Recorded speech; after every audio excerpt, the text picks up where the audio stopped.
2024 model ख़रीदना चाहिए या फिर 2025 मॉडल नई गाड़ी ख़रीदने का प्लान कर रहे हैं, उनके सामने यही कन्फ्यूज़न है। क्योंकि शोरूम से भी और बहुत सारे फ़ोन आते हैं, 24 मॉडल ले लो, 25 के अंदर ये हो जाएगा वो हो जाएगा। तो आज पूरी डिटेल मैं आपको बताने वाला हूँ कि आपको 24 मॉडल लेना चाहिए या फिर 25 दिसंबर में गाड़ी लेनी चाहिए या फिर जनवरी के अंदर लेनी चाहिए। तो पिछले 5 से 6 साल के बीच में जो प्राइस वेरिएशन आए हैं, स्कीम के अंदर क्या कुछ वेरिएशन आया है, उनके आधार पर और मैं आपको बता रहा हूँ कि क्या कुछ चेंजेस आया है और आपको नई साल के अंदर गाड़ी लेनी चाहिए या फिर पुरानी साल यानी दिसंबर के अंदर गाड़ी लेनी चाहिए। अब नई गाड़ी के अंदर सिचुएशन दो तरीके की बनती है। एक तो उन गाड़ियों के साथ में जिनमें स्कीम होती है और एक के वो गाड़ियाँ होती है जिनके अंदर कोई स्कीम नहीं होती है।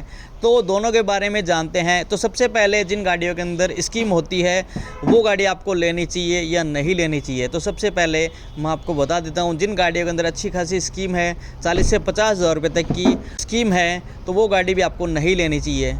अब रही बात कि शोरूम के जो कंसल्टेंट है वो आपसे बातचीत करेंगे और वो आपको कन्विंस करने की कोशिश करेंगे, क्योंकि उनका भी टारगेट होता है कि दिसंबर में भी उनको गाड़ियाँ सेल करनी होती है, नवंबर में भी, जनवरी में भी। क्योंकि जितनी भी डीलरशिप्स वगैरह होती है तो सबके टारगेट्स होते हैं, उनको अचीवमेंट करने होते हैं। तो उनके लिए उनके पास कुछ एक बातें हैं, जो पॉइंट्स हैं वो आपके सामने रखेंगे, जिससे जो नॉर्मल जो इंसान होता है वो कन्विंस हो जाता है और दिसंबर के अंदर ही गाड़ी ले लेता है। लेकिन जस्ट उसके बाद में जनवरी के अंदर वो अगर कंपैरिजन करता है तो उसको यही होता है कि भाई मुझे गाड़ी जनवरी में ले लेनी चाहिए थी। तो अब जो शोरूम का जो कंसल्टेंट है वो आपको 3 से 4 तरीके की बात बोलेगा। जो नॉर्मल जो अगर आप गाड़ी का प्लान कर रहे हो या फिर उनके पास में इंक्वायरी आपकी चल रही है, बातचीत हो रही है, तो सबसे पहले बातचीत वो आपके सामने ये रखेगा कि सर आप दिसंबर के अंदर गाड़ी ले लीजिए, क्योंकि नई साल के अंदर हमेशा की तरह इस बार भी गाड़ी की रेट बढ़ेगी। और वो आपको यही बोलेगा कि 50 हज़ार से नीचे की तो बात करेगा भी नहीं कि ये देख लीजिए 40 से 50 हज़ार रुपये बढ़ेंगे। न्यूज़पेपर में भी ऐसी और ख़बर सर्कुलेट होती है कि 50 हज़ार रुपये तक की प्राइस बढ़ने वाली होती है, क्योंकि वो अप्रोक्स लिखते हैं और ये श्योरिटी नहीं है कि इतनी प्राइस बढ़ेगी या नहीं बढ़ेगी। लास्ट टाइम की बात करें तो 50 हज़ार तक की का और बताया गया था कि 50 हज़ार तक प्राइस बढ़ेगी। जैसे मारुति होगी, हुंडई होगी और भी जितनी कंपनीज़ है, तो इनके अंदर इतनी ज़्यादा प्राइस वगैरह नहीं बढ़ी थी। कुछ एक गाड़ियों के अंदर प्राइस ज़्यादा बढ़ी थी। उसके अंदर ये फ़र्क था कि उसके अंदर फीचर्स कुछ एडिशनल कर दिए कंपनी ने। जैसे पहले 2 एयरबैग आ रहे थे तो उसकी जगह 6 एयरबैग कर दिए।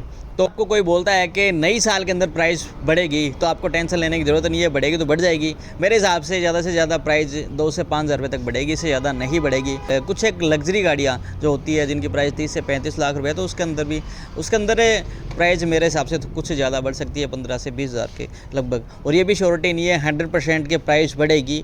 आपको भ्रमित किया जाएगा न्यूज़पेपर्स वगैरह की कटिंग्स वगैरह दिखा के कि प्राइस बढ़ेगी, ये देखो। लेकिन आपको कन्फ्यूज़न नहीं होना है। आपको स्पेशली यही ध्यान रखना है कि आपको नई साल के अंदर ही गाड़ी लेनी है। दूसरी चीज़ ये है कि स्कीम्स वगैरह अभी आपको दिसंबर के अंदर लोग यही बोलेंगे कि दिसंबर के अंदर आप देखिए कि बहुत अच्छी स्कीम आती है। पिछले कई सालों से अच्छी स्कीम आ रही है, जनवरी के अंदर वो पूरी की पूरी ख़त्म हो जाती है। जैसा कि मैं आपको बताता हूँ कि किसी गाड़ी के अंदर 50 हज़ार रुपये की स्कीम चल रही है, अगर आपको कंसल्टेंट ये बोलता है कि 50 हज़ार की स्कीम जनवरी के अंदर ख़त्म हो जाएगी, तो वो आपसे झूठ बोल रहा है। क्योंकि ऐसा आज तक के इतिहास में कभी नहीं हुआ कि दिसंबर के अंदर 50 हज़ार रुपये की स्कीम चल रही हो, वो जनवरी के अंदर आते ही ज़ीरो हो जाएगी। सवाल ये कि स्कीम आखिर कितनी चेंज होगी। तो स्कीम के अंदर ये चेंजेस आएंगे, जैसे कि नए मॉडल और पुराने मॉडल के अंदर आपको 2 स्कीम मिलने वाली है। पुराने मॉडल पे सेम टू सेम वही स्कीम रहेगी, मे बी उसमें ज़्यादा ही आएगी। बाकी अगर आप 2025 के मॉडल की स्कीम की बात करें तो उसके अंदर मेरे हिसाब से ज़्यादा कुछ नहीं आएगा। कई गाड़ियों के अंदर 10 हज़ार का फ़र्क आएगा कि 10 हज़ार कम हो जाएगी, या फिर किसी गाड़ी के अंदर 15 हज़ार कम हो जाएंगे, इससे ज़्यादा फ़र्क नहीं पड़ेगा। और यूजुअली अगर आप पुराना मॉडल लेते हो तो उसके बाद में उसको सेल करते हो तो जो प्राइस का जो गैप आता है 20 हज़ार से कम नहीं आएगा। अगर आप इन फ्यूचर 2 या 3-4 साल बाद में चला के बेचते हो, अगर तुरंत ही बेचते हो तो जो मॉडल का जो फ़र्क है वो कुछ ज़्यादा ही गैप कर देगा।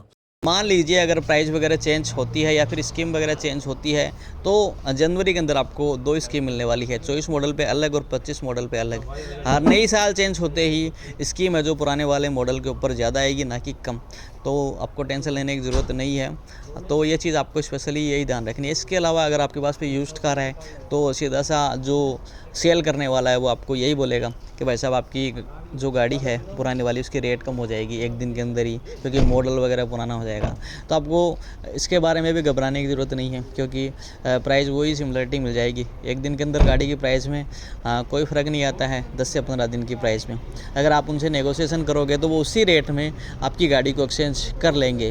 तो मेरा यही मानना है कि अगर आप गाड़ी लेते हो तो को मेरे हिसाब से जो गाड़ी लेनी चाहिए वो दिसंबर के बजाय जनवरी के अंदर लेनी चाहिए, क्योंकि वो आपके लिए बेटर डील रहेगी। अब बात करते हैं दूसरी जो कार होती है जिनके ऊपर स्कीम्स वगैरह नहीं आती है, तो अगर उनकी तरफ आप जाते हो तो 100 नहीं 101% आपको नुकसान ही होने वाला है, क्योंकि जो प्राइस वगैरह का जो गैप रहता है वो मेरे हिसाब से 5 से 7 हज़ार रुपये का होगा, और आप 1 साल पुराना मॉडल भी आप ले लोगे। अगर आप जनवरी के अंदर जाके उनसे नेगोशिएशन करते हो डीलरशिप वालों से, चाहे वो कोई भी कंपनी की कार हो, मारुति की हो, हुंडई की हो, जो भी हो, तो आपको वो बेटर डिस्काउंट भी देंगे प्राइस का। और जहाँ तक हो आपको 2025 का ही मॉडल लेना है, चाहे कोई भी कंपनी की गाड़ी आप लो। इसके अलावा स्कीम्स वगैरह है वो ओनली दिखावा है, और जनवरी के अंदर भी सेम स्कीम आपको मिलेगी। अगर स्टॉक अगर ख़त्म नहीं होता है तो एक चीज़ हो सकती है कि भाई आपको स्टॉक ना मिले, लेकिन स्कीम है वो सिमिलर ही मिलने वाली है। और इन दिनों में इतनी ज़्यादा शॉर्टेज नहीं आती है स्टॉक वगैरह की, तो आपको सोचने की ज़रूरत नहीं है। तो अगर आप भी प्लान कर रहे हो नई गाड़ी का तो 2025 मॉडल ही लेना। और ये वीडियो आप अपने फ्रेंड्स रिलेटिव है जो भी गाड़ी खरीदने वाले हैं उनके साथ में शेयर करिए। बाकी कमेंट बॉक्स में अपनी राय ज़रूर दीजिए। बहुत बहुत धन्यवाद। इसके साथ में जय हिंद, जय भारत।